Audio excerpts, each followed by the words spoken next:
Sebelum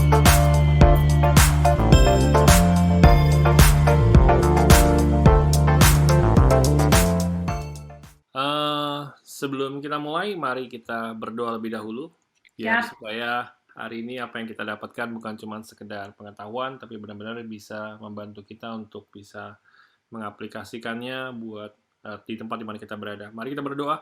Saya syukur Tuhan buat hari ini, kami berdoa supaya hikmat Tuhan turun dalam kehidupan kami, sehingga apapun yang kami bicarakan, apapun yang kami dapatkan, yang kami pelajari hari ini, tidak lewat begitu saja sebagai pengetahuan, tapi benar-benar bisa benar-benar kami terapkan, kami aplikasikan, dan kami kembangkan di dalam pelayanan kami dimanapun berada. Terima kasih Tuhan di dalam nama Tuhan Yesus. Haleluya. Amin. Nah, amin. saya yakin tadi apa yang Pastor Jimmy sampaikan untuk kita semua secara spiritual, kita boleh tangkap bahwa kita sendiri pun secara sebagai pemimpin perlu membekali diri kita, perlu membangun kehidupan kerohanian kita, karena saya yakin apa yang kita bangun itu yang bisa kita impartasikan, apa yang kita ada secara spiritual itu akan sangat-sangat luar biasa kalau kita bisa mengimpartasikannya kepada jemaat maupun juga kepada pemimpin yang ada di bawah kita. Nah, hari ini tema saya bicara tentang leadership challenge. Jadi sebenarnya tema ini saya yakin bahwa untuk kita masukin masa post pandemi atau endemi saat ini, banyak hal yang terjadi, banyak hal tantangan yang terjadi. Saya rasa di dalam 2 tahun ini kita banyak di shaping, banyak dibentuk, sehingga kita harus berpikir sedemikian rupa, bahkan kita harus mempersiapkan hal-hal yang di depan. Nah, waktu saya membaca satu artikel yaitu dari Center of Creative Leadership, di situ dia membahas ada 6 hal tantangan yang dalam sebuah kepemimpinan, baik itu kepemimpinan di marketplace maupun di organisasi, maupun Anda juga yang bekerja, maupun juga di dalam gereja, maupun juga di dalam perusahaan, ataupun juga di dimanapun kita saat ini yang berada di zaman sekarang ini, kita memiliki ada 6 challenge yang kita perlu siapkan hati kita, siapkan diri kita, sehingga kita bisa menghadapi itu semua dengan baik.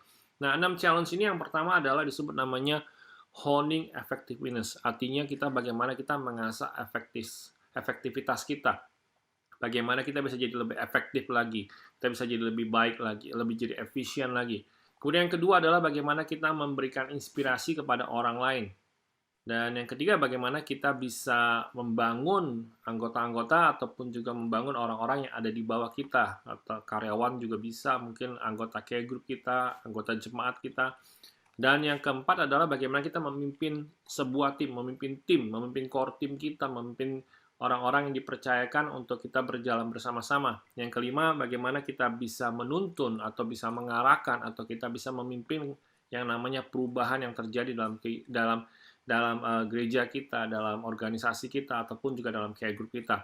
Yang keenam adalah bagaimana kita mengelola pemangku kepentingan, karena di dalam sebuah organisasi termasuk gereja dan juga care group itu kita akan bertemu dengan orang-orang yang berbagai macam, banyak ada kepentingan-kepentingan tertentu. Nah, bagaimana kita bisa memanage itu semua. Nah, ini adalah leadership challenge yang saya rasa kita akan bahas satu demi satu, karena saya melihat bahwa waktu saya membaca artikel yang ditulis, dan juga ini memberikan saya satu insight bahwa kayaknya kita juga perlu belajar bersama-sama untuk mengetahui sehingga kita bisa memanage dengan baik, sehingga kita bisa menghadapi situasi tantangan di hari-hari ini. Yang pertama adalah mengenai mengasah efektivitas kita. Nah, saya yakin bahwa efektivitas itu sangat penting, dan challenge-nya sekarang ini bagaimana kita bisa mengembangkan dengan skill yang relevan yang ada sama kita pada saat ini. Karena kalau kita lihat pandemi ini benar-benar seluruh dunia mereka akhirnya istilahnya itu seluruh dunia melakukan hal yang sama. Contohnya adalah mereka diajar kembali untuk mencuci tangan yang benar. Kemudian bukan cuma itu, mereka juga diajar untuk social distancing, kemudian untuk memakai masker dan sebagainya. Itu hal yang saya rasa mau tidak mau gara-gara pandemi itu semua terjadi. Tapi di satu pihak juga kita diajarkan untuk bisa melek namanya digital, melek namanya teknologi, melek namanya segala macam yang namanya sosial media. Nah, kalau kita lihat bersama, kalau kita nggak sekarang ini mulai melek ke sana, kita sendiri kita nggak punya skill yang relevan, kalau kita masih cuma bisa WhatsApp doang pakai handphone kita, dan kita nggak bisa pakai yang lain, nggak ngerti internet, nggak ngerti YouTube, nggak ngerti Instagram, nggak ngerti yang lain, nggak ngerti platform-platform baru yang ada muncul, maka saya yakin kita akan lama-lama jadi pemimpin yang sama sekali tidak efektif, pemimpin yang sama sekali tidak akan mengalami namanya tidak bisa bekerja dengan baik. Sekarang ini segala sesuatu bekerja secara digital dan bekerja dengan cepat sekali. Ini kalau kita bilang masa percepatan seperti ini. Dulu orang mau ngerjain sesuatu itu butuh waktu lama. Butuh waktu informasi, butuh waktu lama untuk mereka bisa dapat. Sekarang segala sesuatunya mereka bisa dapat dengan cepat. Jadi karena itu kita perlu develop, kita perlu mengembangkan diri kita sendiri, kita perlu upgrade diri kita. Karena kalau kita nggak upgrade diri kita, saya yakin kita sangat-sangat ketinggalan. Nah, John Legere itu adalah former CEO T-Mobile yang di Amerika, salah satu provider yang ada di Amerika. Jadi dia ngomong seperti ini, today's leaders need to either decide to embrace new platform and technology or be prepared to be left behind. Artinya kalau kita nggak mengadopsi platform dan teknologi baru, maka kita akan siap-siap harus tertinggal. Kita akan siap-siap tidak akan bisa maju karena kondisinya sekarang ini semua ini komputer, gadget, cara kita berkomunikasi udah berbeda dari tahun-tahun sebelumnya. Jadi kalau kita nggak secepat mungkin kita mengadopsi, nggak secepat mungkin kita upgrade diri kita, dan kita nggak membangun skill yang baik, maka kita nggak akan bisa jadi efektif. Jadi karena itu kita perlu belajar. Kalau Anda lihat sini, di sebelah kiri itu ada Global Digital Headline. Di situ dikatakan bahwa begitu banyak, ada sekitar 7,8 billion, istilahnya ada sekitar 7,8 miliar juta, istilahnya jiwa ya manusia yang hidup di muka bumi ini, dan 5,2 miliarnya adalah orang-orang yang melek dengan namanya mobile phone, dengan handphone, dan 4, juta jiwanya itu adalah mereka yang bisa pakai internet. Dan bayangin yang 4,2-nya adalah mereka orang-orang yang aktif secara sosial media. Ini dunia begitu cepat, informasi seperti ini. Bahkan di Indonesia sendiri adalah sangat luar biasa kalau kita lihat. Ada 274 juta, tadi miliar, sorry ya, tadi 4,6 miliar, 4,2 miliar. Nah, kalau Indonesia ada 274 juta jiwa yang istilahnya total populasinya, tapi ada pemakaian handphonenya ada 345 juta. Luar biasa, melebihi dari jumlah penduduk. Nah, saya yakin orang Indonesia, satu orang bisa pegang 2 handphone, gitu ya. Satu orang bisa punya 2 SIM card gitu ya. Nah, saya yakin karena itu mereka pakai handphonenya sangat luar biasa. Dan mereka adalah pemakai internet yang sangat-sangat aktif karena dari 274 juta jiwa ada 222 juta jiwa yang melek dengan namanya internet ini. Dan 170 juta jiwa yang aktif secara sosial media, bayangin. Kalau kita lihat di sini, kalau kita, ini dari informasi tahun 2021. Sekarang kita masuk tahun 2022, dan saya yakin ini pasti lebih banyak lagi. Persentasenya naik dengan drastis, gitu ya. Nah, karena itu, kita nggak boleh ketinggalan. Kita nggak boleh merasa bahwa kita nggak perlu belajar, kita nggak perlu tahu tentang internet, kita nggak perlu tahu tentang yang namanya teknologi komunikasi yang saat ini terjadi. Kita nggak perlu ngerti namanya Google Form, Google Slide, Google Drive, Gmail, dan sebagainya. Kita nggak perlu ngerti.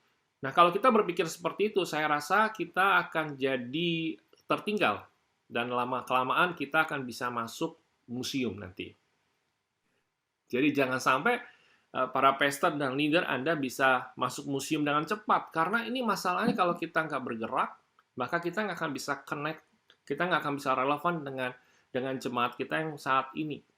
Nggak akan bisa nyambung dengan jemaat kita yang sekarang ini mereka sangat melek dengan teknologi yang ada. Bahkan anak-anak saya aja, mereka bertumbuh dengan cepat, dan tadinya 2 tahun yang lalu mereka nggak ngerti tentang apa yang saya sebutkan dengan Google Slide, Google Drive, segala macam, Google Classroom. Kemudian sekarang mereka sangat canggih. Ya. Bahkan juga namanya Canva dan sebagainya, mereka punya platform desain, platform untuk bikin video secara online dan sebagainya. Itu kalau kita nggak belajar sama sekali, kita ketinggalan sama mereka. Nah, Karena itu, saya mengajak kita semua untuk upgrade diri kita, untuk mulai pikirkan, untuk supaya kita bisa jadi lebih efektif lagi. Jangan terus-terusan, walaupun mungkin di wilayah Bapak Ibu semua mungkin ada tempat agak terpencil mungkin di tempatnya, tapi bukan berarti kita berhenti berhenti belajar, berhenti kita nggak mau, kita pikir bahwa mungkin ini belum masuk ke wilayah kita dan sebagainya. Saya rasa kita terus harus belajar, nggak boleh berhenti. Karena ketika itu masuk dan kita nggak siap, kita akan ketinggalan. Nah, ini adalah aplikasi yang ada di Indonesia. Saya nggak tahu ini aplikasi semua, apakah Anda tahu semua aplikasi ini? Saya yakin Anda cuma tahu beberapa doang, YouTube, mungkin Twitter, Facebook, Instagram. Ya, mungkin juga itu ada logonya Android. Saya kasih tahu itu yang Indonesia tuh ada namanya Sepulsa, Kiosk.on, Paydia, ada namanya Pundi, ada namanya Luno, Upbeat, terus kemudian ada lagi apa namanya itu. Dan itu saya pun masih banyak yang saya nggak tahu gitu ya. Saya sendiri masih banyak yang nggak tahu. Tapi yang jelas adalah ini adalah aplikasi yang dipakai di Indonesia, which is yang aktif banyak orang pakai. Nah, kalau kita sama sekali beberapa aplikasi, minimal 10 aplikasi kita nggak tahu, saya yakin berarti kita benar-benar ketinggalan gitu ya. Nah, bukan cuma itu, saya rasa saya senang ada satu statement yang mengatakan sini, when you stop learning, you stop growing. When you stop growing, you stop dying. Ketika kita berhenti belajar, maka kita akan berhenti bertumbuh. Ketika kita berhenti bertumbuh, maka kita mulai sekarat. Jadi karena itu untuk sebagai gembala, saya rasa sebagai pemimpin kita nggak boleh berhenti untuk belajar. Kita nggak boleh untuk terus berhenti bertumbuh. Justru kalau waktu kita berhenti belajar, disitulah waktunya kita berhenti bertumbuh. Dan waktu kita berhenti bertumbuh, kita akan mulai sekarat. Kita akan mulai dying. Nah, karena itu saya mengajak Bapak Ibu semua untuk tidak berhenti merasa bahwa oh, kita nggak perlu tahu dengan kondisi yang sekarang, nggak perlu tahu dengan teknologi yang sekarang, nggak perlu tahu tentang platform yang ada. Saya rasa kalau kita ingin menjangkau jiwa lebih banyak lagi untuk kedepannya, maka kita perlu belajar banyak hal mengenai platform yang baru, mengenai teknologi yang baru, mengenai cara komunikasi yang baru, sehingga kita bisa menjangkau satu generasi yang ada di tahun ini sampai tahun yang akan datang, seterusnya tahun yang akan datang. Nah, karena itu yang kedua yang saya mau bahas adalah bukan cuma itu, tapi sebelumnya kita baca dulu satu ayat, Yesaya 50 ayat yang keempat dikatakan seperti ini, Tuhan Allah telah memberikan kepadaku lidah seorang murid supaya dengan perkataan aku dapat memberi semangat kepada orang yang letih lesu. Setiap pagi ia mempertajam pendengaranku untuk mendengar seperti seorang murid. Nah, ini yang luar biasa, di mana dikatakan apa? Setiap pagi Tuhan tuh mempertajam, dikatakan. Mempertajam pendengarannya Yesaya, dikatakan. Untuk mendengar seperti seorang murid. Yesaya aja Tuhan pertajam setiap hari waktu dia datang, waktu dia mencari Tuhan, sehingga dia bisa memberikan semangat kepada orang yang letih lesu. Bayangin, dia sendiri dipertajam. Nah, kalau kita sebagai pemimpin, saya rasa kita perlu belajar seperti Yesaya, seperti seorang murid. Di mana kita dipertajam, semakin hari kita semakin dipertajam, semakin hari semakin baik, semakin hari semakin kita bisa dengan baik memberitakan firman Tuhan, mengajar dengan baik, bahkan kita bisa memberikan waktu kita devotion dengan baik, sehingga kita benar-benar dipertajam. Bahkan juga pengetahuan kita, knowledge kita, tentang banyak hal, terutama tentang platform yang baru dan teknologi, kita juga dipertajam. Sehingga kita nggak sama terus, tapi kita setiap tahun kita naik kelas, dan kemudian kita levelnya naik, pemikiran kita bertumbuh dan bertambah. Nah, itu yang saya rasa Tuhan mau kita sama-sama belajar. Nah, yang kedua adalah bagaimana kita belajar untuk menginspirasi orang lain. Memberikan inspirasi, artinya dengan kita memberikan inspirasi, kita tuh memotivasi anggota kita, jemaat juga, atau mungkin anggota care group kita, untuk mereka memastikan bahwa mereka itu bisa, mereka bersama-sama bisa berjalan, mereka bisa bertumbuh, dan mereka bisa bekerja dengan baik, dan mereka bisa melayani dengan baik. Nah, karena itu saya rasa tanpa kita memberikan inspirasi, tanpa kita memberikan motivasi buat mereka, maka mereka akan merasa bahwa apapun yang mereka kerjakan, terutama di tim kita, terutama di care group leader kita, di core team kita, atau di coach yang biasanya melayani, mereka merasa bahwa mereka tuh tidak mendapatkan dukungan. Karena itu tugas kita harus memberikan begitu banyak inspirasi, motivasi dengan apa? Dengan cara kita harus ikut terlibat di situ. Dengan waktu kita terlibat, para pastor, kalau Anda mempromosikan care group, mempromosikan discipleship journey class gitu ya, Come Grow Softly, tapi Anda sendiri nggak ada di situ, maka Anda sama sekali tidak memberikan inspirasi dan memotivasi bahwa apa yang Anda lakukan, yang Anda perkatakan itu adalah penting buat seluruh jemaat. Karena kalau kita tidak memberikan waktu kita untuk ikut terlibat di dalam kelas atau dalam care group, maka kita sudah menunjukkan bahwa itu nggak penting. Walaupun kita ngomong bisa di mimbar bahwa itu adalah sesuatu yang penting. Gitu. Jadi saya rasa penting sekali keterlibatan kita sehingga itu memberikan inspirasi buat jemaat dan buat juga leaders kita yang lain. Bahwa ini dari gembalanya setiap kali ketika ada kelas selalu ada di situ walaupun nggak ngajar gitu ya. Sama halnya seperti yang saya lakukan adalah saya harusnya pulang ke Indonesia itu hari Senin. Di Senin itu tanggal 23 Mei ini kita ada kelas Come Grow Softly, kita akan mulai. Which is saya berusaha cari penerbangan yang bisa tiba tanggal 23 Mei itu pagi hari supaya saya bisa ada di situ waktu-waktu kita mulai kelasnya. Kenapa? Karena kalau saya berkuar-kuar di luar, saya bilang sama tim saya, sama care group leader, core team leader, dan semua sama jemaat bahwa ini kelas penting, ayo datang hadir semuanya. Yang belum ini hadir, dan saya sendiri nggak ada di situ pada waktu kelas itu mulai. Nah, sangat disayangkan sekali. Saya yakin mereka akan melihat bahwa ya saya cuma ngomongnya aja bahwa itu kelas penting, sedangkan saya sendiri pun tidak ada di situ. Nah, saya rasa keterlibatan kita sebagai pemimpin itu bisa menginspirasi banyak hal. Kalau itu penting, maka kita akan berikan waktu kita. Kalau itu penting, maka kita akan hadir di situ. Kalau itu penting, maka kita akan terlibat di situ. Jadi saya percaya sebagai pemimpin kita harus melibatkan diri. Supaya kita bisa memberikan inspirasi dan mereka mengetahui bahwa apa yang kita lakukan, apa yang kita perkatakan adalah sesuatu yang penting. Nah, saya yakin dengan itu kalau Anda lihat Ibrani 13 ayat 7 mengatakan, ingatlah akan pemimpin-pemimpin kamu yang telah menyampaikan firman Tuhan kepadamu, perhatikan akhir hidup mereka dan contohlah iman mereka. Ibrani aja mengatakan bahwa untuk mengajak kita semua untuk memperhatikan hidup pemimpin kita, untuk mencontoh iman mereka. Karena itu, semua kita, saya yakin bahwa orang lain, jemaat, akan memperhatikan hidup kita dan akan mencontoh iman kita juga. Jadi karena itu kita harus hati-hati. Sebagai gembala kita harus hati-hati.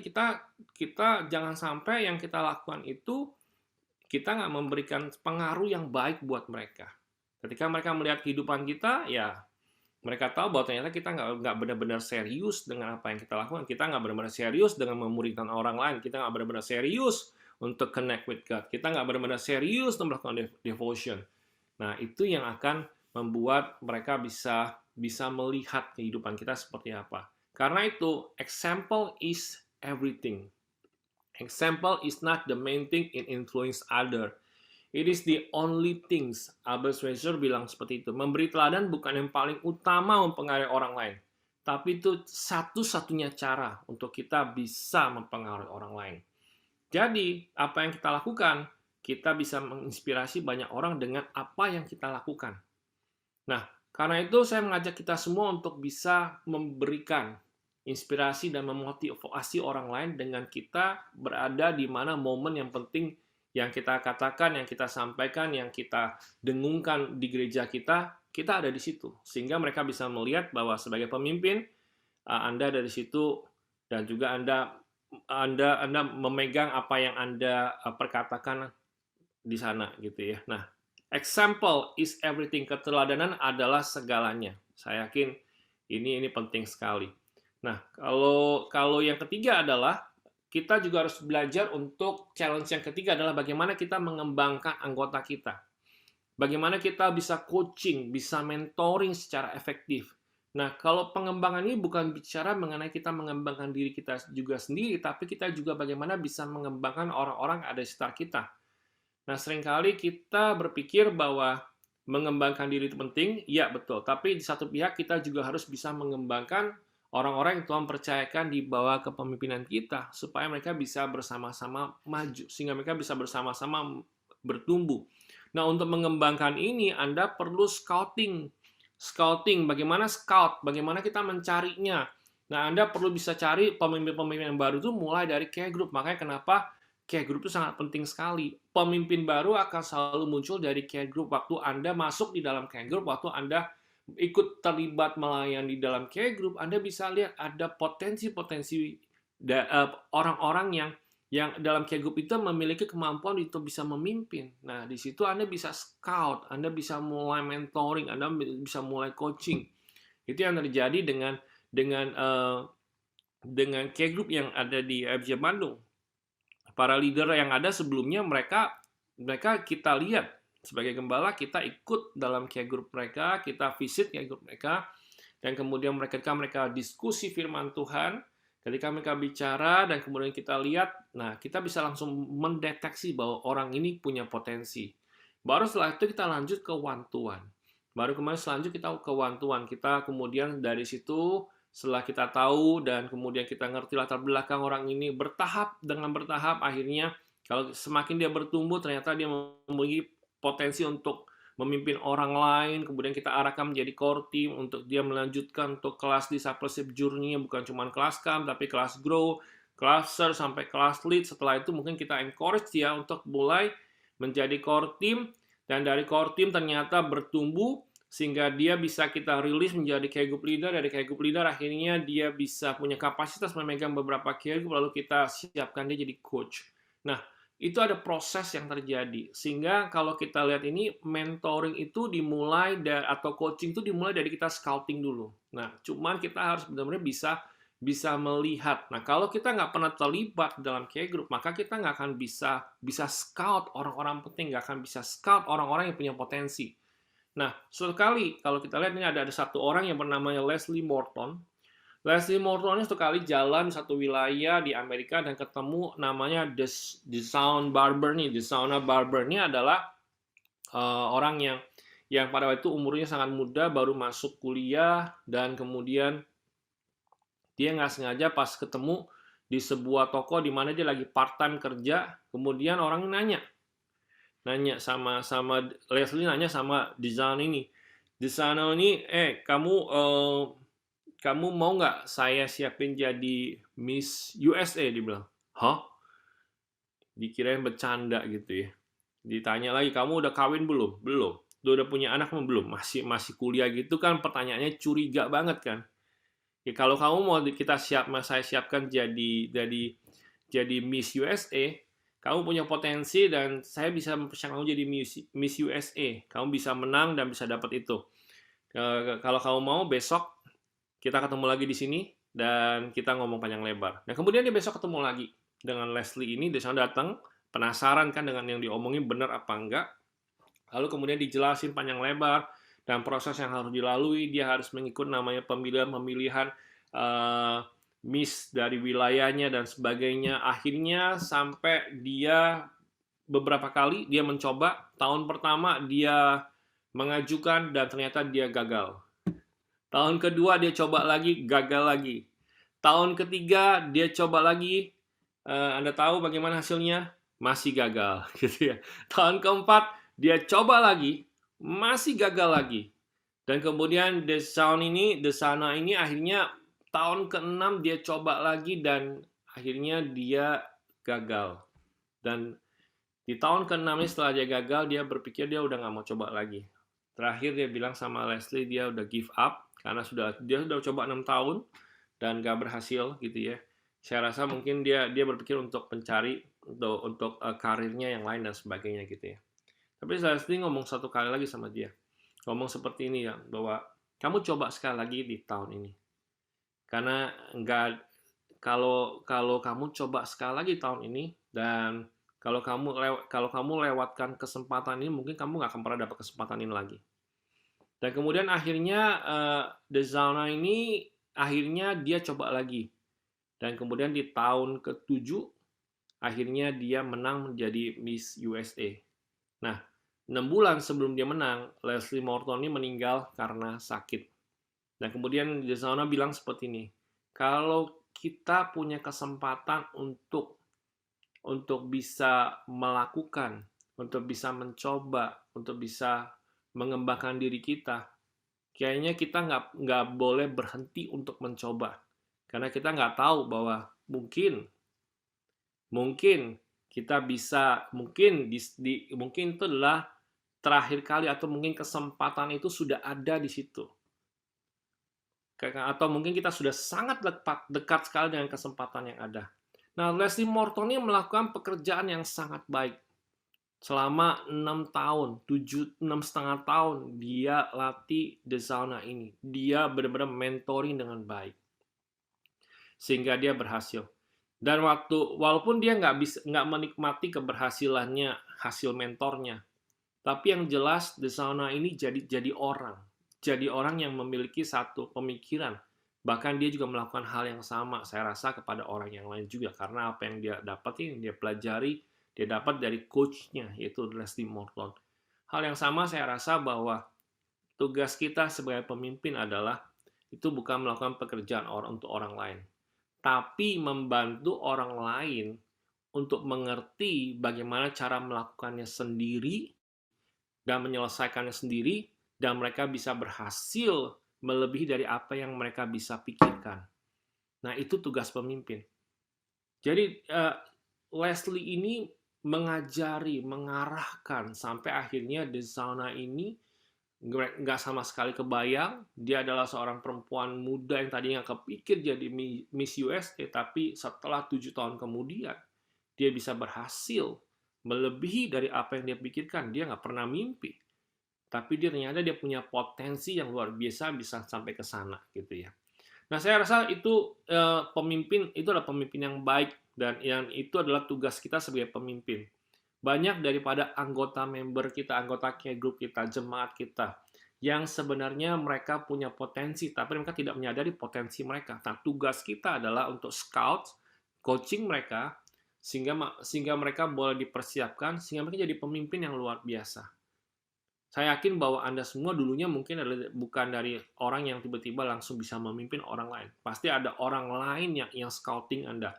Pasti ada orang lain yang mentoring Anda, sehingga Anda bisa memimpin sampai saat ini, sampai ada pada saat ini. Karena itu, kita punya tugas adalah menolong orang lain, membantu orang lain, sehingga mereka bisa bertumbuh dan mereka bisa memimpin. Saya kasih tahu bahwa semakin banyak pemimpin di dalam gereja kita, maka semakin banyak kita punya kapasitas untuk bisa mengembalakan jiwa-jiwa yang ada. Sekali lagi, semakin banyak pemimpin yang kita hasilkan di dalam gereja kita, maka kita semakin banyak kita bisa menampung kapasitas jiwa-jiwa itu untuk datang kepada Tuhan, untuk digembalakan di gereja kita. Jadi karena penting sekali, tugas kita adalah untuk benar-benar mempersiapkan, untuk membangun kembali, untuk menduplikasi pemimpin-pemimpin yang baru, istilahnya gitu ya, supaya mereka bisa membawa jiwa-jiwa baru pada Tuhan. Nah, karena itu, bagaimana cara kita bisa mengetahui dan kita bisa melakukan itu di gereja kita? Nah, one-to-one kita nggak boleh berhenti. Grey group itu penting, tapi kita juga ada satu pihak, kita perlu ada namanya pertemuan one-to-one. Di mana waktu kita melakukan pertemuan one-to-one itu, kita bisa langsung mendeteksi. Waktu kita tahu bahwa satu orang ini memiliki potensi sebagai pemimpin, maka kita bisa cek bahwa orang yang kita ajak one-to-one ini sebenarnya spiritual stages-nya ada di mana, level kerohaniannya ada di mana. Apakah dia adalah level orang rohaninya yang sedang mengalami kematian, ataukah dia bayi rohani, apakah dia masih posisinya di anak rohani, ataukah dia sudah dewasa rohani, ataukah dia spiritual parent, ataukah dia mungkin adalah orang tua rohani yang siap mengurusi orang lain lagi, siap mengurusin bayi rohani lagi. Nah, kita perlu tahu, sehingga kita bisa tahu apa yang harus kita lakukan dengan orang yang kita lakukan one-to-one, dengan orang yang kita mau coaching, dengan orang yang mau kita mentoring. Tanpa kalau kita mengetahui level kerohanian mereka, maka kita nggak akan bisa mentoring mereka dengan baik. Nah, untuk ini kalau kita lihat bersama-sama, ini adalah orang yang mengalami kematian rohani adalah bukan cuma orang yang nggak kenal Tuhan, tapi orang yang mungkin dari kecil Kristen, tapi nggak benar-benar percaya, nggak benar-benar terima Tuhan Yesus, yang kelihatannya dia memberontak, dan kalau kalau mungkin ngomongin tentang Tuhan, mungkin dia punya kepahitan sama sama orang Kristen dan sebagainya. Itu adalah orang yang kita sebut namanya level kerohanian mengalami kematian. Nah, setelah dilayani dengan baik, sehingga sehingga tadinya dalam kondisi yang tidak percaya, akhirnya membuka diri dan menerima Tuhan sebagai seorang pribadi, maka dia masuk, kita ajarin kelas kam, sehingga dia bisa bertumbuh dari spiritual death menjadi hidup gitu ya, mendapatkan kehidupan. Dari situ kemudian dia bertumbuh menjadi bayi rohani. Nah, setelah bayi rohani itu kita encourage dia untuk ikut kelas grow, sehingga dia bertumbuh menjadi anak rohani. Nah, setelah jadi anak rohani, kita encourage dia untuk ikut kelas serve, sehingga dia menjadi dewasa. Dia terlibat melayani orang lain, jadi dewasa. Kemudian bukan cuma itu, kita siapkan lagi mereka menjadi spiritual parents, menjadi orang tua rohani yang siap mengurusin anak atau bayi rohani kembali. Nah, sehingga dia bisa menjangkau jiwa-jiwa lagi, kemudian bisa dimuridkan, dia bisa menumbuhkan bayi-bayi rohani, dan bisa membimbing anak-anak rohani sehingga mereka menjadi dewasa dan menjadi spiritual parents lagi, sehingga anak-anaknya tadinya menjadi dewasa, kemudian bisa mengajak orang lain, menjangkau orang lain lagi, dan ini terjadi terus-menerus, cycle-nya nggak berhenti. Nah, ini yang kita sebut namanya discipleship journey, yang which is bukan cuma sampai di kelas selesai, habis itu berhenti. Enggak, tapi setelah menjadi spiritual parents, di kelas lead selesai, maka tugasnya adalah membawa jiwa baru, kemudian dimuridkan lagi. Karena namanya discipleship itu bukan cuma menjadi murid, tapi kita dimuridkan dan memuridkan. Namanya, kita dimuridkan dan memuridkan lagi.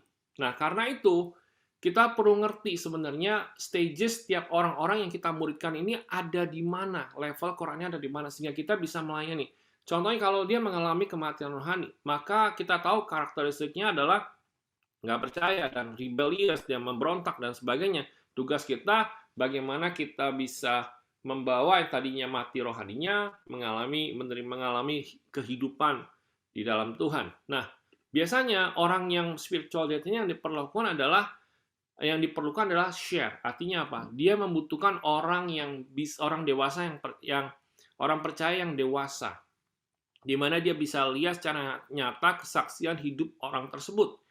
Dia melihat gambaran Yesus yang secara nyata ada di orang percaya yang dewasa ini.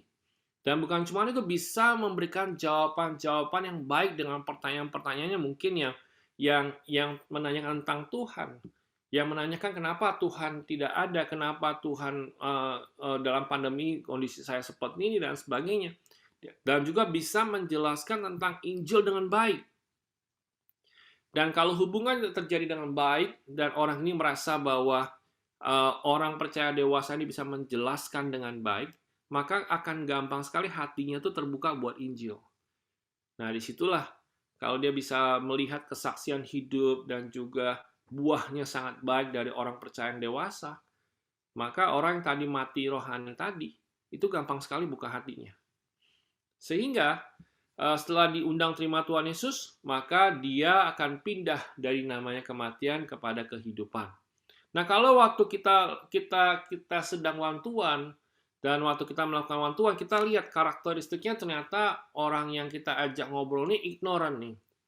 Dan juga orangnya bingung gitu ya. Dan orangnya kayaknya sangat bergantung sekali nih. Kayaknya kelihatan childish sekali gitu ya. Rohani kelihatannya, pengetahuan rohani sangat rendah sekali, sangat ini sekali gitu ya. Nah, kita tahu bahwa ini bayi rohani nih. Maka yang kita lakukan adalah mereka perlu di-nurture, perlu dirawat gitu ya. Perlu ada perhatian pribadi dari mentor. Dan biasanya perlu diproteksi dari pengajaran-pengajaran yang ngaco, yang nggak jelas gitu ya. Bahkan juga perlu ada penjelasan kebenaran firman Tuhan, harus sabar hadapin bayi rohani, ditanya dan kita harus bisa jelasin dengan baik. Kemudian kita juga mulai encourage dia untuk membangun kebiasaan orang percaya. Apa saja sih kebiasaan orang percaya? bagaimana mereka harus belajar untuk mempunyai waktu devotion sendiri, berdoa, bagaimana mereka juga harus terlibat di dalam care group, mulai mengambil waktu untuk melayani, dan belajar rendah hati, belajar untuk memberikan persembahan, perpuluhan, dan juga kemudian untuk belajar mempunyai hubungan yang commit, dan kemudian juga belajar untuk membagikan apa yang mereka alami bersama dengan Tuhan, yang dimulai dari di care group dulu. Nah, ajari mereka untuk berdoa. Nah, ini yang kebiasaan-kebiasaan yang perlu diajarkan untuk bayi rohani, saya rasa. Dan bukan cuma itu, kalau kita lihat yang kita layani ini, yang kita one-to-one ternyata ini anak rohani, ini karakteristiknya seperti ini. Lebih kepada self-center, kepada self-absorbed, lebih kepada fokusnya kepada dirinya. Saya. Dan tipenya orangnya idealistik gitu ya. Dan punya rasa apa namanya? Kebanggaan yang cukup luar biasa, dan tapi dia mempunyai low self esteem, artinya dia punya nggak pede, kurang percaya diri gitu ya. Nah, kalau kita lihat ini karakteristik yang orang yang anak rohani sepertinya yang ini ya, dan interdependent sekali gitu ya. Nah, bagaimana sih, apa yang diperlukan untuk kalau dia levelnya anak, maka dia perlu namanya guiding. Dia perlu di-guide, dia perlu keluarga rohani. Dia perlu diajar untuk cari makan sendiri, artinya cari makan firman Tuhan sendiri. Dia diajar untuk perlu menggali. Kalau untuk bayi rohani kita perlu menjelaskan. Kalau untuk anak rohani mereka perlu diajar untuk bisa mendapatkan remanya sendiri, kayak tadi Pastor Jimmy katakan, remanya, bagaimana mereka bisa mengaplikasikannya, bagaimana mereka bisa bisa bisa melihat dengan cara pandang yang sesuai dengan firman Tuhan. Mereka bisa tahu bahwa dalam kondisi ayat ini menceritakan pada zaman itu seperti itu, dan apa yang Yesus harapkan dengan kondisi yang ada dan sebagainya. Mereka bisa lihat itu, dan mereka bisa gali, nggak berhenti sampai di situ, nggak berhenti cuma sekedar baca, tapi benar-benar mereka bisa menggali. Dan ajarkan mereka untuk membangun hubungan dengan Kristus dan sesama.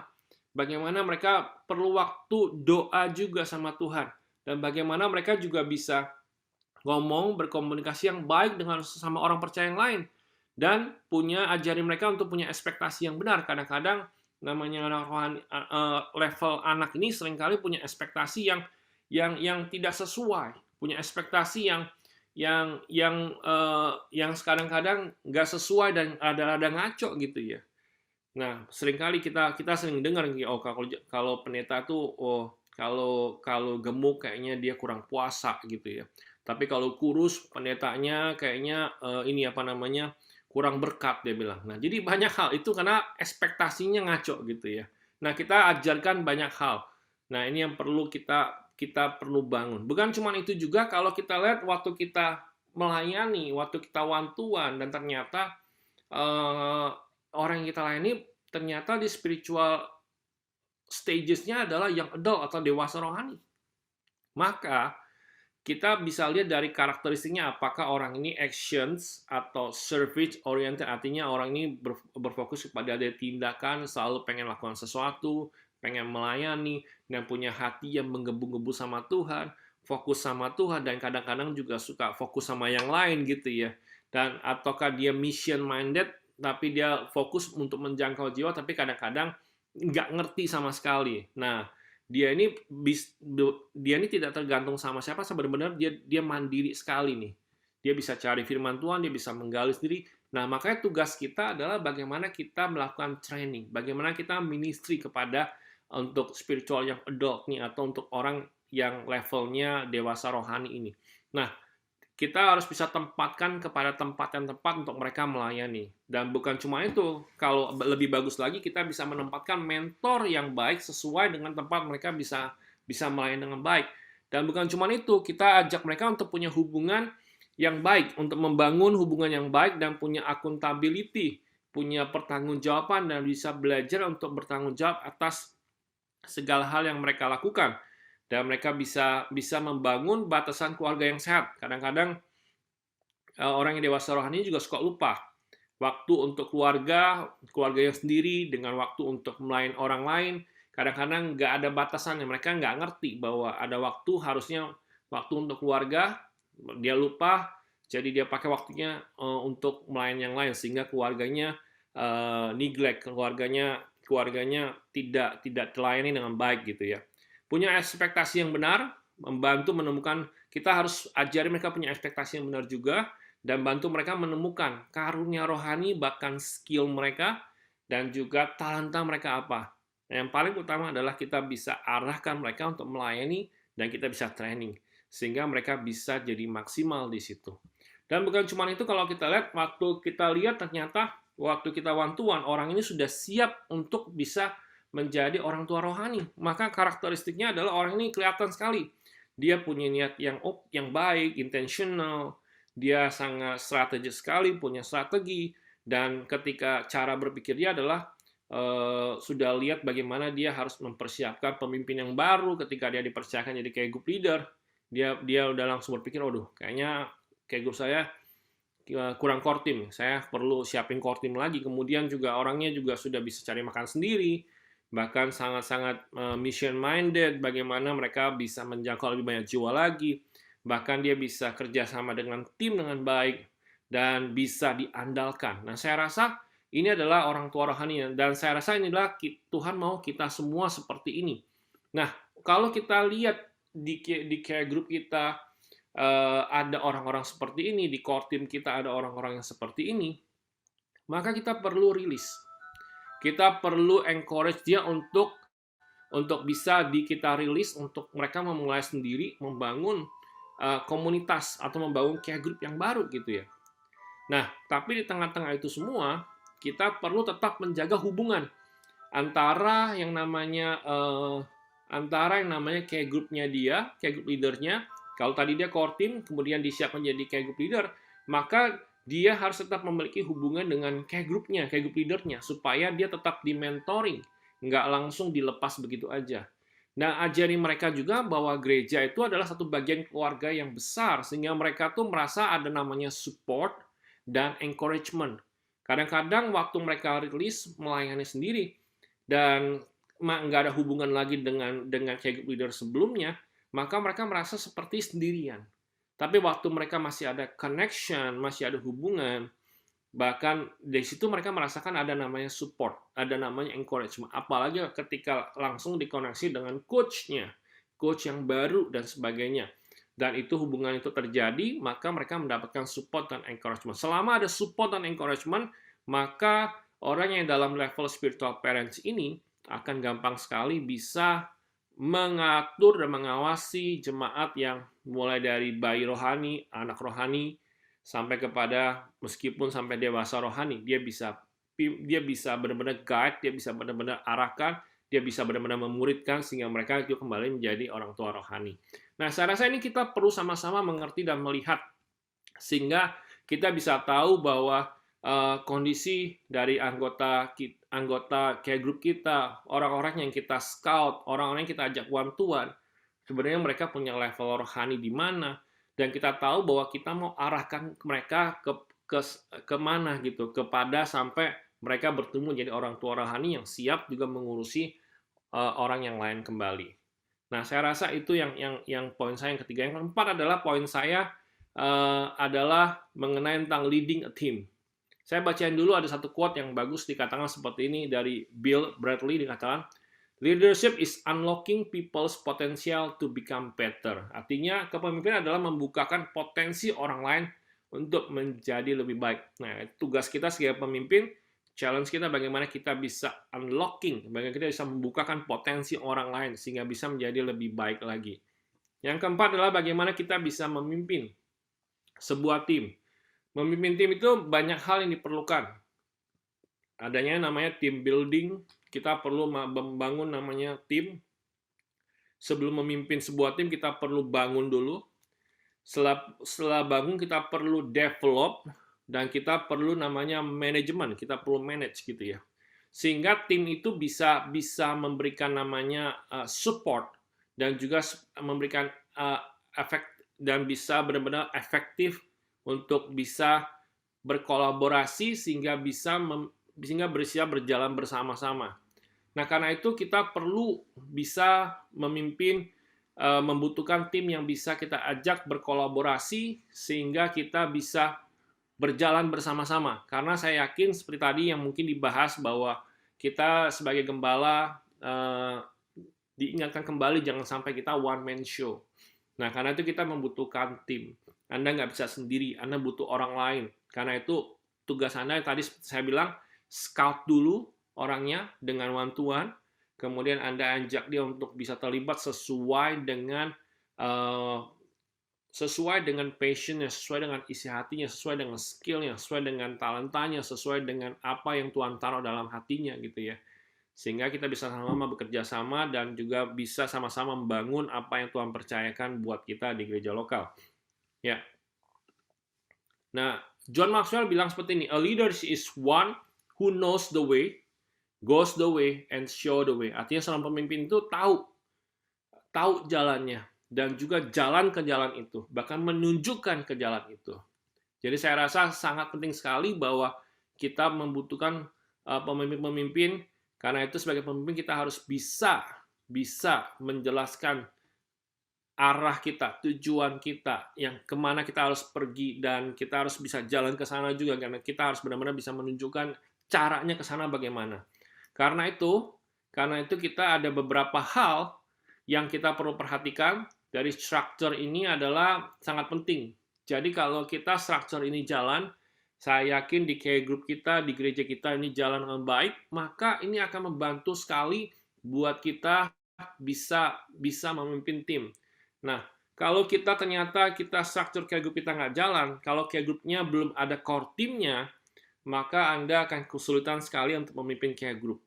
Kalau di dalam care group Anda, care group-nya udah banyak tapi nggak ada coach-nya, maka akan sulit sekali care group itu bisa termanage dengan baik.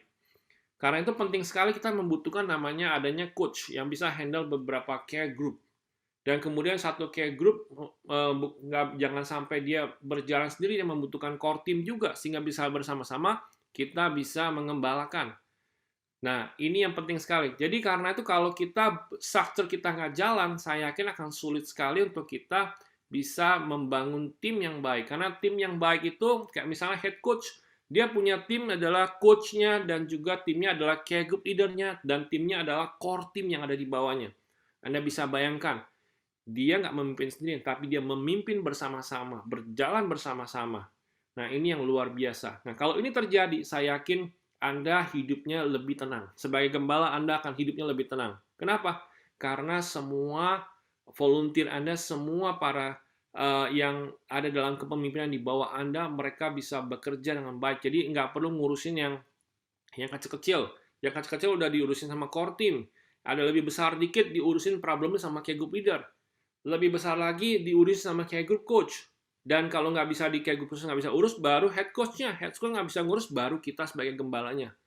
Bukankah lebih sehat kita seperti itu? Daripada Anda segala sesuatu yang ngurusin semua dari bawah sampai ke atas. Anda sendiri ngurusin. Saya yakin Anda nggak bisa sehat secara rohani. Anda nggak punya waktu lagi untuk baca Alkitab, nggak punya waktu lagi untuk berdoa, gitu ya. Kenapa? Karena ngurusin banyak hal, terlalu banyak hal. Nah, karena itu kita membutuhkan tim yang bisa bekerja bersama-sama sehingga kita bisa mengembalakan bersama-sama dengan baik. Nah, karena itu sebagai kepemimpinan kita membutuhkan namanya 3S ini. Namanya satu, stretch. Stretch itu adalah artinya kepemimpinan kita bisa diperluas, bisa diperbesar kapasitas dan jaringannya. Kita perlu memiliki namanya relationship dari outside, dari cycle kita. Kita perlu membangun networking dengan orang lain. Kita perlu membuka diri kita untuk orang-orang baru masuk di dalam gereja kita gitu ya. Dengan pelayanan yang berbeda mungkin. Karena mungkin Anda akan menemukan tiba-tiba Anda didatangin orang yang out of nowhere minta counseling dan kemudian ya ternyata problemnya amit-amit besar sekali gitu ya, dan kemudian Anda juga nggak tahu mau bagaimana gitu. Dan itu akan datang banyak hal seperti itu gitu ya. Akan ketemu dengan orang-orang yang seperti itu. Dan kemudian bukan cuma itu, tapi juga Anda juga akan ketemu dengan orang-orang yang membuat Anda keluar dari zona nyaman gitu ya. Dan jadi itu namanya stretch. Nah, hal yang sama tadi Pastor Jimmy bagus sekali mengatakan bahwa spiritual muscle tadi, otot rohani tadi ya. Sama halnya stretch ini akan bisa kapasitas kita makin diperbesar kalau otot rohani kita sering dilatih. Kalau Anda pergi nge-gym, waktu pertama kali nge-gym itu angkat-angkat barbel dan sebagainya, itu sakit pertama kali. Pegel dan sakit sekali. Lalu kemudian Anda istirahat karena badan Anda pegel dan sakit karena otot-otot Anda di stretch ya, karena ngangkat beban dan sebagainya. Tapi setelah 2-3 hari udah baik, Anda pergi lagi latihan lagi, angkat beban yang sama mungkin 5 kilo lagi dan sebagainya. Sudah mulai lebih ringan dan sakitnya sudah mulai berkurang. Ketika Anda coba lagi 2-3 hari lagi dan 5 kilo tadi bebannya sudah jadi ringan. Berarti otot Anda sudah kuat, sudah kebentuk, dan Anda bisa mengangkat beban yang lebih banyak lagi. Nah, hal yang sama dengan kepemimpinan. Kalau selama kepemimpinan tidak pernah di-stretch, tidak pernah diperbesar kapasitasnya, dan networking jaringan Anda tidak pernah bertumbuh, maka tidak akan pernah bisa handle banyak hal. Maka Anda tidak bisa handle orang-orang, pemimpin-pemimpin baru, orang-orang baru, jemaat-jemaat yang baru datang. Dan kemudian kepemimpinan yang baik yang kita perlu perhatikan adalah kita harus memiliki namanya support system yang kuat. Support system tadi kalau saya bilang, kalau stretch ini adalah relationship outside cycle kita. Kalau support system yang kuat itu adalah relationship dalam inside cycle kita. Kita harus punya orang-orang yang kita ajak, sekali lagi, tim yang kita bisa ajak untuk bersama-sama ngobrol. L1 kita bisa ngobrol dan kita bisa ceritakan, kita bisa diskusi sama-sama, kita akan arahnya kemana. Nah, kalau Anda punya tim yang seperti itu, punya yang bisa mendukung Anda secara sosial dan emosional, saya yakin itu akan membantu kita untuk bisa jalan bersama-sama dengan baik. Kemudian bukan cuma itu, adalah kita juga membutuhkan namanya strategi. Dikatakan strategi yang dimana kita harus bisa melihat kira-kira ke depannya seperti apa nih, gitu ya. Kita mulai harus bisa berpikir open-minded, proaktif. Kadang-kadang ada banyak hal yang mungkin kita perlu buka pikiran kita untuk bisa lihat. Nah, ada banyak hal yang kita bisa pelajari. Nah, seperti sekarang seperti ini yang sekarang orang bilang tuh apa namanya, ibadah gereja virtual dan sebagainya. Nah, kita perlu lihat dulu, kita nggak perlu langsung judging dan sebagainya, tapi kita perlu lihat, pelajari dan lihat kondisinya.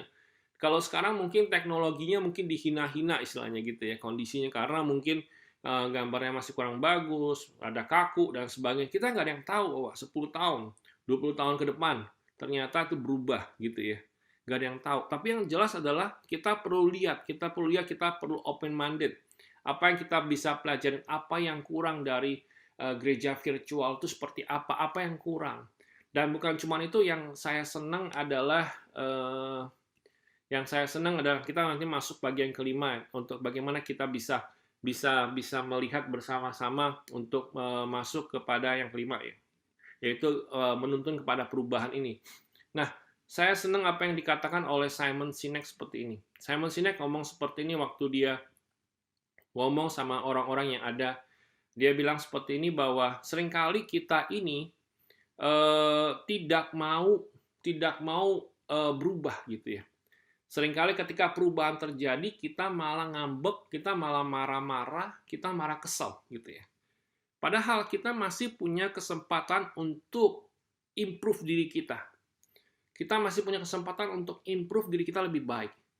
Kita bisa mengembangkan diri kita lebih baik. Tapi karena kita nggak terima dengan perubahan yang ada, sehingga jadinya kita marah-marah di situ. Karena dia cerita, suatu kali dia cerita tentang bagaimana waktu itu berapa tahun yang lalu, sebelum Gojek ataupun Grab ataupun Uber pada waktu itu, kalau Amerika Uber, taksi online dan sebagainya itu masuk. Pas awal-awal tahun mereka masuk, semua taksi-taksi yang tradisional itu mereka marah, mereka demo, sama kayak di Indonesia juga ada terjadi seperti itu ya.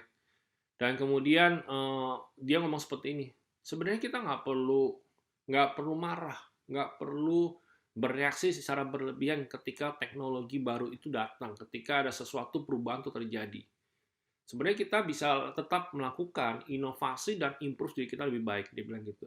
Saya aja kalau ke airport, dia bilang sendiri, saya akan masih pakai taksi tradisional.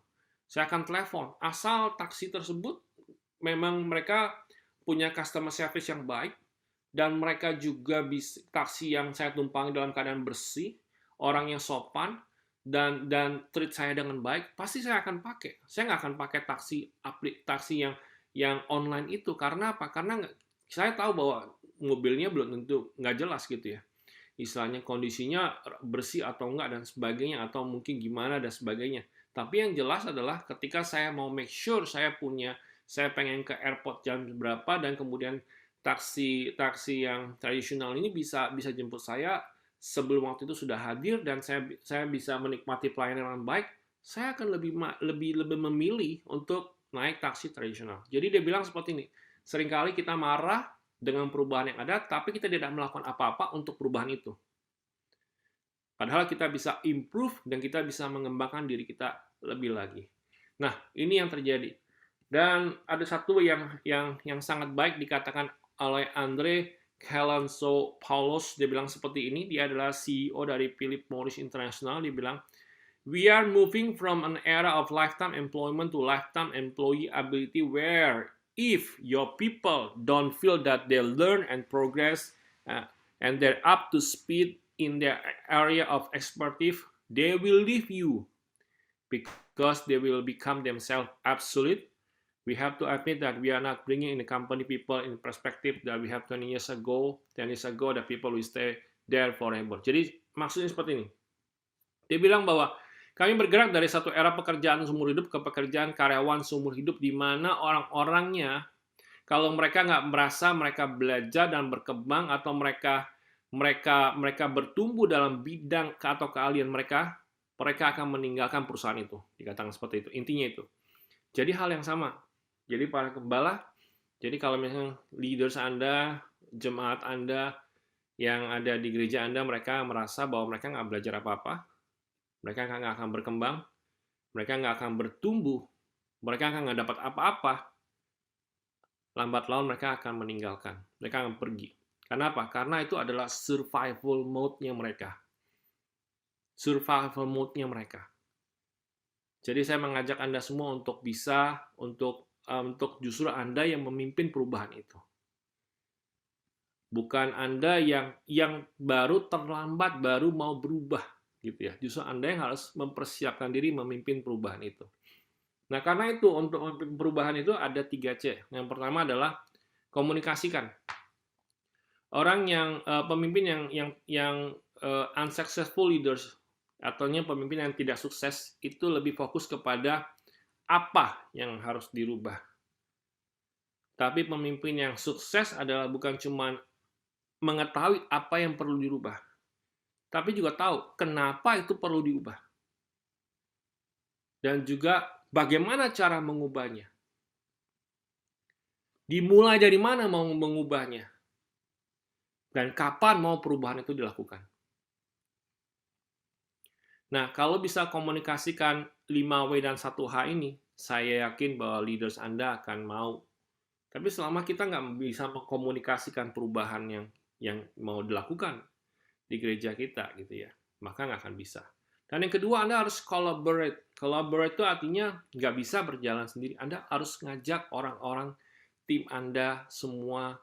Nggak bisa diem-diem. Anda harus ngomong sama mereka, kasih tahu alasannya kenapa, ada input nggak, bagaimana cara berubahnya. Dan kita harus mulai dari mana, menurutnya apa yang harus kita mulai dulu nih. Setelah itu Anda harus ada commit. Commit itu artinya Anda berada di sana. Commit itu adalah Anda ikut terlibat dalam perubahan itu. Jangan suruh mereka, udah kamu yang lakukan, aku yang lihat aja gitu ya. Udah kamu aja. Nah, kebanyakan kita para gembala gitu. Udah, kamu yang lakukan aja. Nanti aku yang approve dan sebagainya. Enggak. Justru kita harus terlibat bersama-sama dengan mereka. Sekali lagi, dengan kita terlibat, kita menginspirasi mereka. Bahwa apa yang kita katakan adalah penting. Dan mereka melihat itu secara langsung. Yang terakhir adalah bagaimana kita memanage, namanya mengolah pemangku kepentingan. Di dalam gereja itu, dalam kepemimpinan itu, atau dalam pemimpin-pemimpin kita tuh, mereka punya kepentingan-kepentingan sendiri. Yang jelas bahwa kita harus bagaimana kita bisa memanage kepentingan itu. Mana kita bisa manage konflik yang ada. Usahakan gereja jangan ada politik sama sekali. Dan karena saya yakin politik itu akan membuat lelah banyak hal gitu ya. Misalkan jangan pilih. Tapi di tengah-tengah itu semua yang namanya kepentingan, kita harus bisa membedakan manakah yang paling penting, yang important. Kemudian kita harus tahu dulu apa yang urgent, apa yang perlu didahulukan dulu. Dan kita juga perlu ngerti apa yang tidak bisa digantikan, yang signifikan. Mau tidak mau itu harus ada. Saya rasa kita harus bisa memanage itu semua. Nah, saya mau tutup dengan gambar ini. Ini dari Jacob Morgan. Dia ngomong seperti ini. Challenge for future leaders untuk 2030 adalah seperti ini. Bagaimana mereka moving dari status quo, dari kondisi yang sama sekali kosong, sama sekali kondisi kepemimpinan yang sama sekali tidak ada pergerakan, yang cuma berdiam diri, untuk mereka bergerak dan mulai aktif, bahkan mereka juga naik, dibilang keep up with pace of change. Bagaimana mereka bisa bersama-sama berjalan dengan perubahan yang terjadi, dan mereka beradaptasi dengan teknologi yang ada. Bahkan mereka mulai berpikir bagaimana mereka bisa mempunyai perencanaan jangka panjang. Tadinya mungkin short term, tadinya mungkin pendek, tapi mereka harus berpikir untuk jangka panjangnya gimana. Lalu kemudian secara humanis dibilang seperti ini, bahwa bagaimana mereka membuat organisasi mereka, pekerjaan mereka tuh lebih human, lebih treatmentnya lebih bukan fokus cuma kepada tes aja, tapi bagaimana mereka bisa menghargai manusia yang ada di dalamnya. Tapi tadi Pak Sujimi katakan your being is important than your doing. Nah, sekarang ini seluruh organisasi mulai berpikir nih. Ya, mereka mulai menghargai ini, mereka mulai melihat. Dan bukan cuma itu, bagaimana apa yang kita harus bisa lakukan lebih baik lagi, fokus on doing good. Dan bagaimana kita bisa attract, bagaimana kita bisa menarik orang-orang yang punya talenta, punya skill. Bagaimana kita bisa melatih skill yang baru dan kita bisa upgrade skill kita. Dan bagaimana kita bisa memimpin di tengah-tengah begitu banyak orang yang dengan perbedaan skill yang ada, dengan latar belakang yang berbeda, kondisi orang yang berbeda, level pengetahuan yang berbeda bersama-sama. Nah, ini yang saya bisa bagikan buat kita semua pada hari ini, bahwa leadership challenge ini akan banyak sekali di tahun-tahun ke depan kita akan hadapi. Semoga Anda semua bisa nangkap apa yang saya bagikan hari ini. Thank you. Wow, kita berikan tepuk tangan buat Pastor Joe. Saya sangat diberkati sekali ya, Pastor. Saya rasa ini sangat praktikal, karena hari ini kita udah menerima 3 sesi, dan ini sangat praktikal sekali buat pastor-pastor, dan bisa dilakukan secara bisa dieksekusi setelah pulang dari sini. Ya, dari sini pastor-pastor bisa ambil 3 poin apa yang saya belajar, dan juga 3 poin apa yang dilakukan. Bahkan materi ini nanti kita bagikan kepada para pastor. Pastor-pastor bisa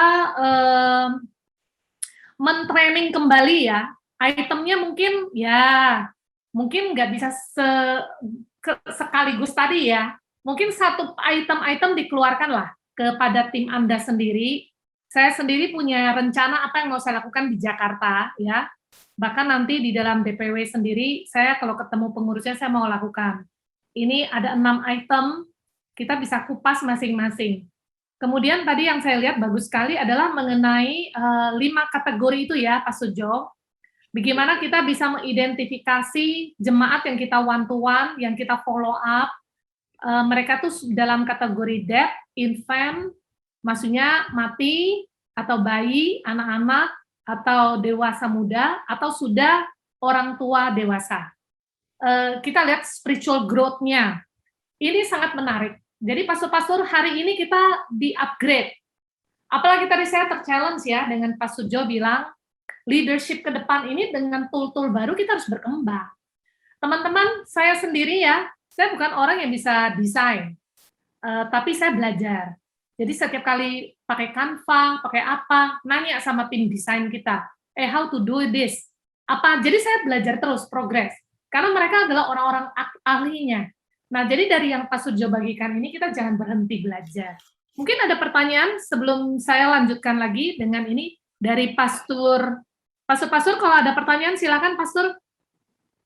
Mungkin sambil menunggu pertanyaan ya, nggak apa-apa agak telat sedikit, tapi ini bagus karena kita mau aplikasikan dan kita bisa pakai sebanyak mungkin.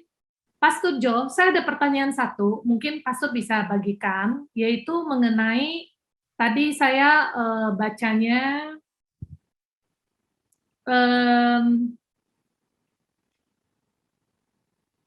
ini ya, tugas kita bukan hanya tugas kita adalah pemimpin, bukan mengerjakan tugas orang lain. Ini saya rasa pertanyaan ini banyak orang, bahkan semua orang nih, ratusan orang di sini, yang sambil grup-grup ada di gereja-gereja ngumpul itu punya pertanyaan sama nih. Tugas kita tugas kita sebagai pemimpin, kita coach, kita IK leader, kita head coach, kita gembala, kita tim pastoral, kita leader, ya. Tugas kita sebagai pemimpin adalah bukan mengerjakan tugas orang lain, tapi menolong orang lain mampu mengerjakan tugasnya dengan baik. Nah, kadang-kadang nih dalam prakteknya nih Jo, ini kejadian ya, saya mau cerita, mungkin saya juga ngalami, teman-teman juga ngalami nih. Kadang-kadang kita bagi tugas ke orang lain, terus orang itu ternyata nggak capable to do the job. Ya kan? Mungkin dari 10 item dia bisa kerjain 7, 3-nya nggak bisa kerjain. Mau nggak mau, kadang-kadang kita turun mengerjakan itu, betul? Itu satu, capability ya, kemampuan. Ada juga kita delegasikan orang, tapi orang tuh nggak disiplin, pinter tapi nggak on time, nggak komit gitu ya. Sehingga tugas itu nggak kelar gitu. Mungkin dia bisa, tapi karena nggak on time, nggak disiplin, nggak komit, akhirnya kerjaan itu nggak kelar. Nah, akhirnya dari atas pun pemimpin turun membantu. Nah, challenge ini bagaimana dihadapi? Saya rasa bukan hanya saya ya, saya rasa teman-teman di sini mengalami itu. Iya. Kalau biasanya yang saya lakukan adalah saya one to one dulu, Pastor.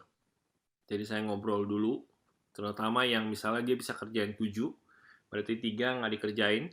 Jadi saya tanya dulu, ini masih ada 3 nih kerjaan yang belum selesai. Kenapa gitu? Problemsnya apa? Apakah karena kamu nggak bisa, atau kerjaan terlalu banyak, atau mungkin kamu merasa bahwa ini sulit, atau mungkin karena memang ya kamu miss aja gitu.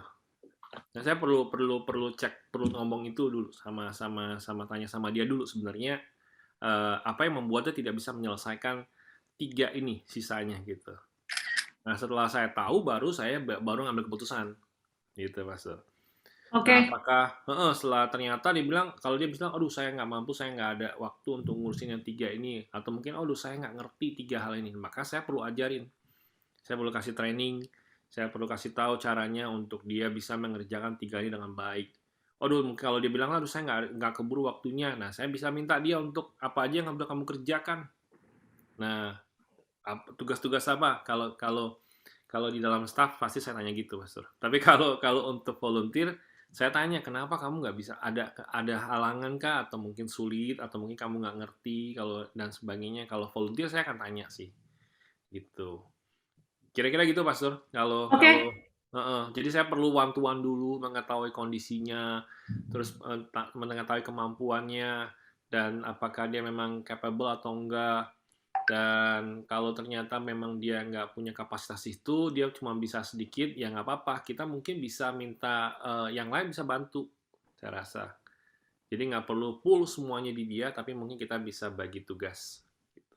Ya, berarti orang itu juga perlu menyadari kemampuannya ya. Jangan overestimasi pribadi dia seperti bisa ngerjakan segalanya. Betul. Jadi ternyata kalau nggak bisa nggak apa-apa, minta bantuan. Ya, nanti kita akan cari tahu, kita akan lihat, dan kita akan diskusikan apakah ini bisa dibantu manage sama yang lain atau enggak. Gitu. Good. Nah, ini ada pertanyaan ya.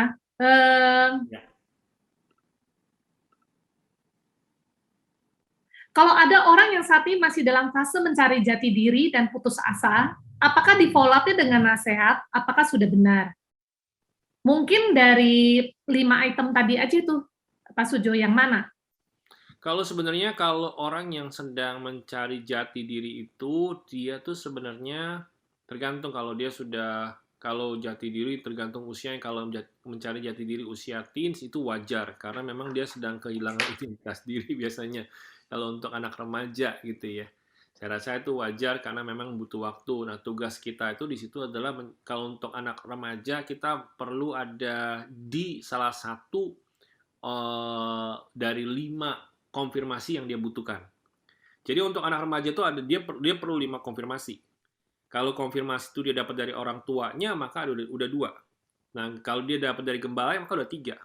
Nah, 2 lagi dia akan cari mungkin dari orang yang dianggap mentor. Bisa jadi gurunya, bisa jadi orang teman dekatnya, bisa jadi juga mungkin lingkungannya, bisa jadi juga mungkin pasangannya gitu, mungkin pacarnya dan sebagainya gitu ya. Nah, tapi kalau kita sudah kita bisa berada di salah satu daripada itu, saya rasa itu akan membantu dia bisa menemukan ketika dia berada di tengah-tengah persimpangan memutuskan apa gitu ya. Kalau ini untuk anak remaja gitu ya. Karena di orang tuanya mungkin terbuka dan bisa mengajarkan, bisa memberitahukan. Kemudian juga habis itu dia dapat lagi dari gembalanya, dia dapat lagi dari kakak pembinanya, itu mungkin teens leadersnya, mungkin dan sebagainya. Baru kemudian dia dapat dari temannya dan sebagainya. Saya rasa itu akan membuat dia jadi firm.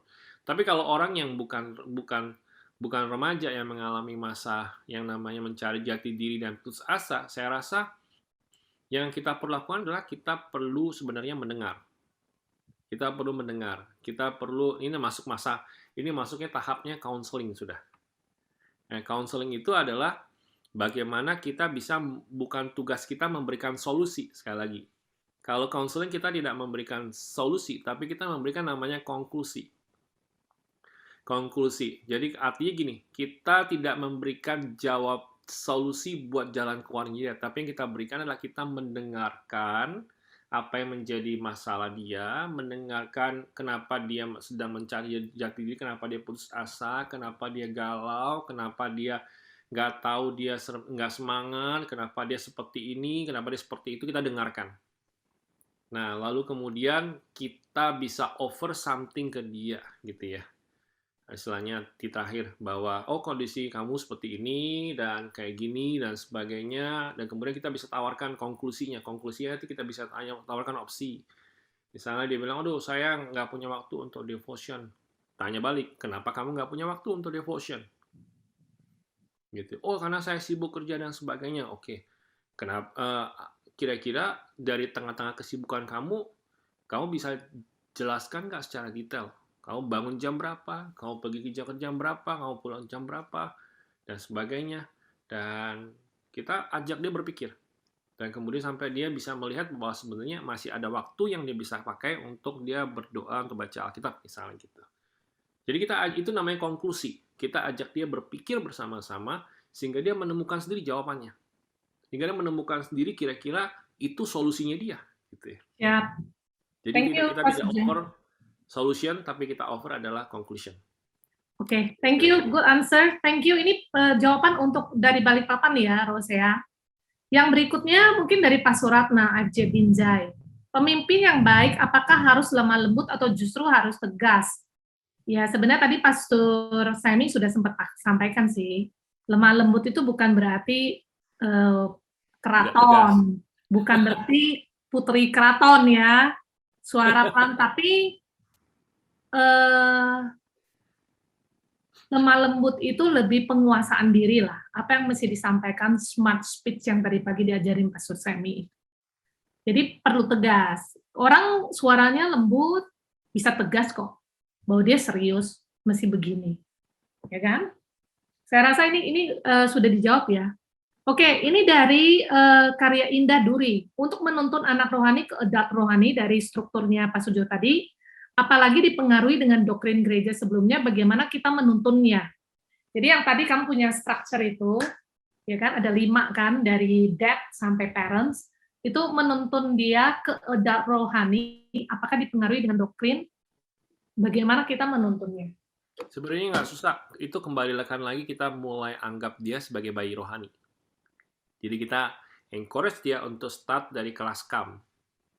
Di kelas KAM itu kita bicara tentang doktrin kita gitu ya. Bicara tentang pengajaran dari gereja kita. Kita ajarin lagi dari awal. Gitu. Ya, Dan siap. kalau ya itu terus kemudian ya kita tinggal berdoa setelah itu.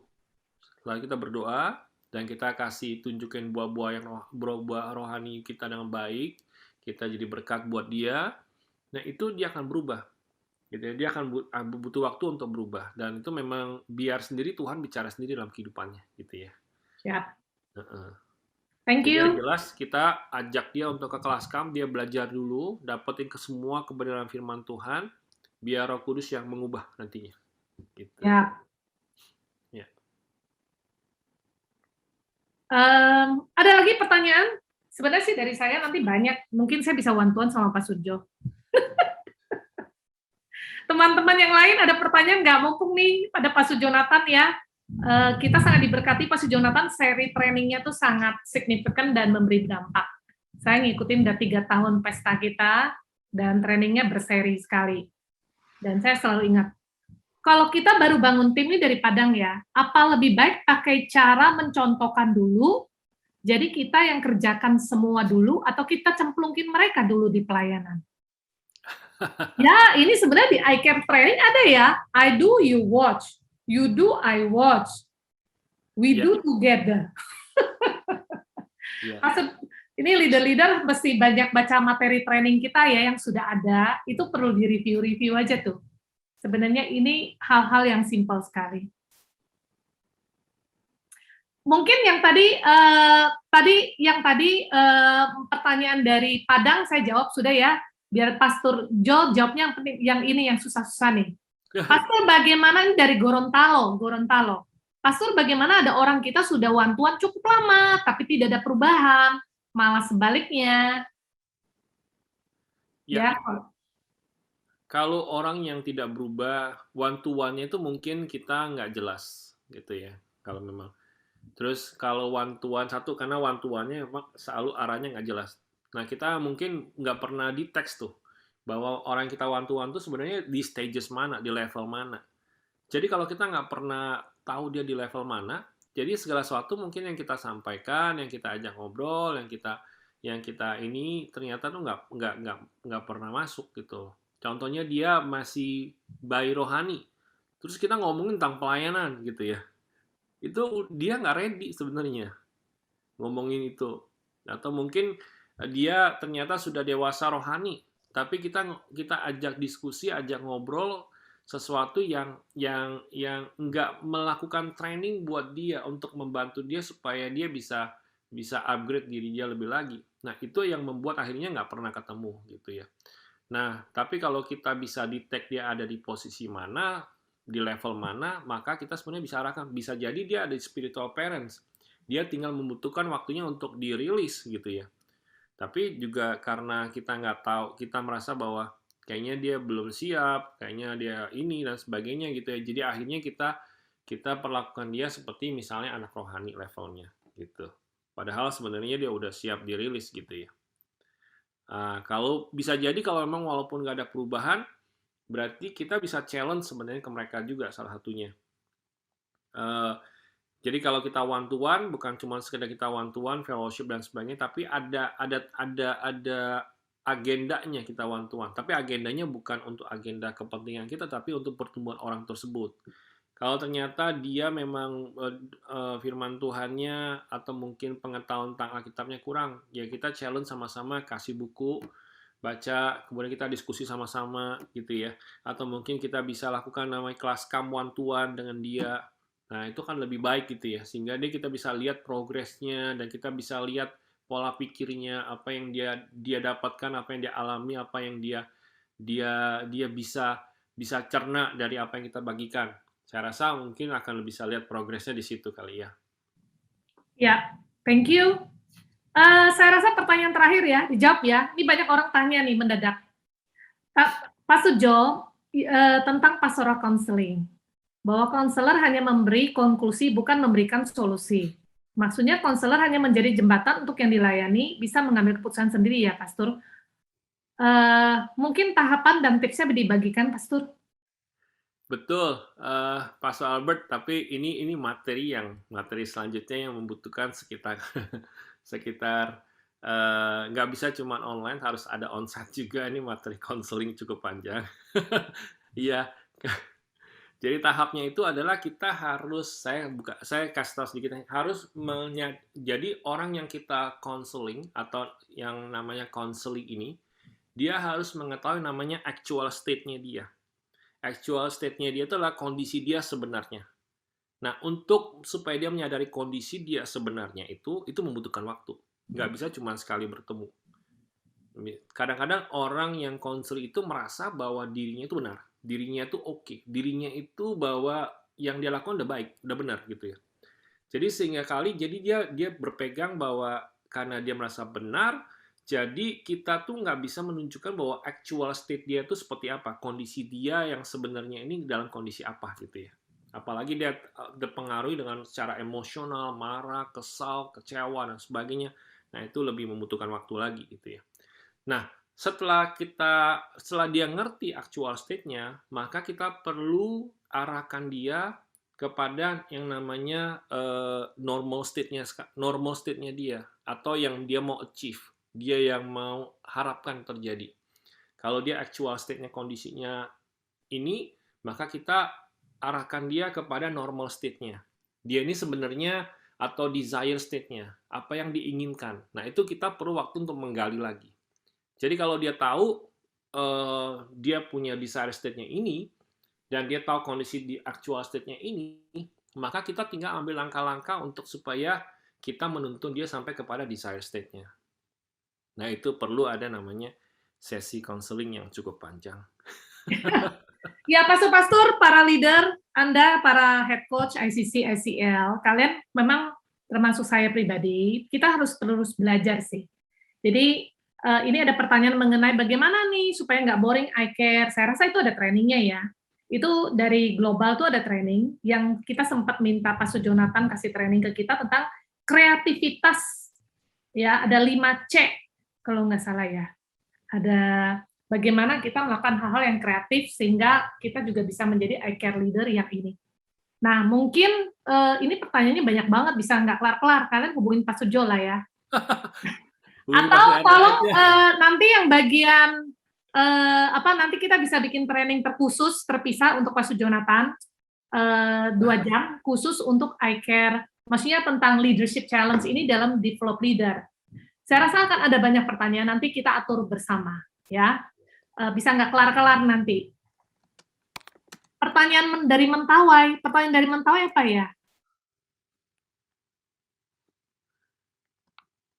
Oh, jemaat yang sekolahnya lebih tinggi dari gembalanya selalu suka mengkritik dan merasa lebih banyak tahu. Kabar buruknya malas datang ibadah setiap hari Minggu. Ya, itulah saya rasa yang begini. Ini kita nggak bisa hanya ngejudge jemaat ya. Ini saya bantu jawab nih posisinya Pak Sujo kan. Kita nggak bisa bantu judge jemaat bahwa kalau jemaat kritik kita itu kita memang pasti gerah. Karena dikritik itu kan artinya ada sesuatu yang disentil kan. Tapi kita perlu introspeksi setiap kali disentil itu. Kalau memang itu sesuatu yang harus kita berubah, ya kita harus berubah sebagai pemimpin. Tadi pagi Pak Susemi udah membagikan, kita tidak bisa hanya menjadi pemimpin yang hanya tahu satu sisi. Yang tidak ngerti ini itu terus jemaat kita tambah pintar. Terus kita nggak bisa mimpin mereka. Leading the team kan tadi Pak Sujo bilang, kita bisa kasih tahu arahannya kemana, apa yang mau dilakukan. Terus kalau kita tahu tapi kita mungkin bukan orang yang mampu, kita bisa melibatkan orang lain. Nah, yang sering jadi problem adalah kalau kita jadi pemimpin, kita tidak tahu bahwa itu perlu dilakukan, dan kita nggak mengusahakan cari orang membantu kita mengerjakan. Nah, itu akhirnya gereja kita stuck, kepemimpinan kita stuck. Orang-orang akhirnya kritik pemimpin, bahkan bisa pindah gereja. Saya mau sharing satu ya, Pak Sujo. Tadi Pak Sujo bagikan toh, kalau orang nggak mau berubah, akibatnya ada jadi masalah tertinggal. Kemarin saya ada iCare saya itu ada Pak Sujini di dalamnya. Tadi dia sampaikan ketemu orang-orang yang potensial. Jadi orang ini pindahan dari gereja lain, ternyata dia cari gereja karena gerejanya stuck, gembalanya begitu-begitu aja. Sedangkan dia kepengen sesuatu yang berkembang gitu. Akhirnya dia cari-cari, akhirnya ketemu IGF dan dia join jadi berjemaat di Karawaci. Terus dia kasih tahu kita, dia ingin sekali belajar sampai dia masuk hits, dia belajar ikut training. Jadi orang ini haus banget ya. Jadi kalau sampai gembalanya cuman ya dikit-dikit berdoa, dikit-dikit dukung doa. Jadi gereja mereka orang-orang potensi ini bisa bosen gitu loh. Ya mungkin itu saja dari saya sih. Pak Sujo mau tambahin nggak? Ya, saya rasa kembali lagi bahwa kita perlu improve sebagai gembala, gitu ya. Karena istilahnya John Maxwell pernah bilang ada the law of the lead, istilahnya ada hukum yang dimana kalau kita punya kepemimpinan atau mungkin pengetahuan knowledge kita limitnya di 70, maka kita cuma bisa memimpin orang-orang yang di 70 ke bawah gitu ya. Tapi kalau kapasitas kita, ability kita naik dari 90, maka kita akan bisa memimpin orang-orang yang di bawah 90, 80 ke bawah gitu ya. Nah, karena itu kita perlu upgrade seperti saya bilang bahwa kita perlu mengembangkan, perlu improve diri kita. Nah, semakin kita improve diri kita dengan baik gitu ya, maka kita akan menarik jemaat jiwa-jiwa yang juga memiliki level kepemimpinan yang istilahnya di bawah kita gitu ya. Setuju sekali. Nah, itu penting banget. Jadi kalau bisa lihat dan contoh aja yang sangat unik, di Bandung itu kita punya Pastor Semi adalah tipe orang yang senang belajar. Dia baca buku banyak banget, termasuk saya juga sering baca buku, dan di beberapa pastor kita itu doyan baca buku, dan kita adalah orang yang tipe yang istilahnya itu doyan belajar gitu ya. Dan yang amazing adalah ini saya yang ketahuan sama saya adalah kita mungkin ada banyak sekali dokter di dokter-dokter yang beribadah gitu ya, dan bahkan mereka ikut pelayanan. Ini dokter medical atau gelar dokter? Medical. Oke. Dan dokter medical tuh ada yang ngambil sampai dengan S2, S3 dan sebagainya gitu ya. Kenapa? Karena kita istilahnya kalau dilihat mah pengetahuan mereka dan juga kayak gitu kan, kalau orang yang dokter itu kan kadang-kadang mikir-mikir mau masuk ke gereja yang bisa nyambung sama mereka atau enggak gitu ya. Dan kalau mereka sudah biasa profesional di bidang mereka, untuk mau join aja mereka rasanya lihat dulu gitu ya. Nah, jadi ada beberapa. Jadi kalau saya lihat kalau kita bisa upgrade benar-benar dengan baik kepemimpinan kita, knowledge dan pengetahuan kita, bahasa kita, dan juga ini saya rasa akan membantu orang-orang yang tadinya mungkin di luar sedang cari nih, dan kemudian pas masuk di kita dia merasa bahwa dia bisa nangkep, bisa nyambung, bisa relevan dengan kita. Nah, itu yang akan pasti orang tua akan stay sih. Itu sih. Setuju sekali. Terima kasih Pak Sujonathan. Saya rasa ini good point ya. Coba pastor-pastor, konklusi dari pertemuan hari ini adalah coba pastor tulis masing-masing 3 hal yang didapat. Perlu dirubah di dalam kepemimpinan kita. Kita belajar 3 hal. Terus 3 hal yang mau kita kerjakan ke depan. Gak usah lama-lama, 3 hal aja. 3 hal apa yang kita lihat harus dirubah. Kemudian apa yang mau kita lakukan 3 poin ke depannya itu. Itu aja, nanti kita akan bergerak di situ perubahannya. Oke, thank you Pak Sujo. Thank you so much. Sama-sama, Pastor.